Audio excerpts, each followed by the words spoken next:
Hello বন্ধুরা, তোমরা কেমন আছো? আশা করি ভালো আছো। আমিও ভালো আছি। তো চলুন কলকাতার আরেকটি মন্দিরে নিয়ে যাব। সেটা হলো গৌরীবাড়ি পরেশনাথ মন্দির। তা আপনারা কিভাবে যাবেন? ট্রেনে চেপে বিধাননগর স্টেশন নেমে অটো করে বলবেন গৌরীবাড়ি, বা মেট্রো করে যদি আসতে চান শ্যামবাজার নেমে অটো করে গৌরীবাড়ি নেমে 2 মিনিট হেঁটে গেলেই দেখতে পাবে পরেশনাথ মন্দির। তো সর্বপ্রথম গেটে ঢুকেই আপনারা দেখতে পাবেন দুই ধারের দেওয়ালে চিত্র অঙ্কন করা আছে, খুব ভালো লাগবে। তো আমি চলে এলাম মন্দিরের ভিতরে। মন্দিরের ভিতরে ঢুকেই তো আমি অবাক, এত সুন্দর মন্দির, চারিদিকে ফুলের বাগান, বিভিন্ন রকম মূর্তি বসানো আছে এবং বসার ব্যবস্থা আছে। সবচেয়ে বড় কথা, এই পরেশনাথ মন্দিরটি চারিদিকে সম্পূর্ণ কাঁচের কারুকার্য দিয়ে তৈরি। আমার তো ভীষণ ভালো লাগছে, তো আপনাদেরও ভালো লাগবে।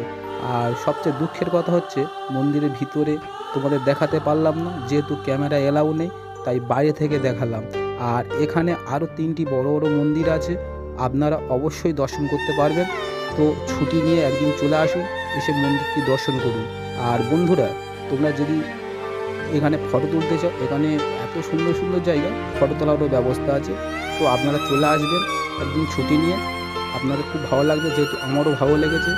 আর ভিডিওটি কেমন হয়েছে অবশ্যই কমেন্টে জানাবেন। যদি ভালো হয়ে থাকে লাইক কমেন্ট শেয়ার করে দেবেন এবং পরের ভিডিও দেখতে চ্যানেলটিকে সাবস্ক্রাইব করুন। ধন্যবাদ।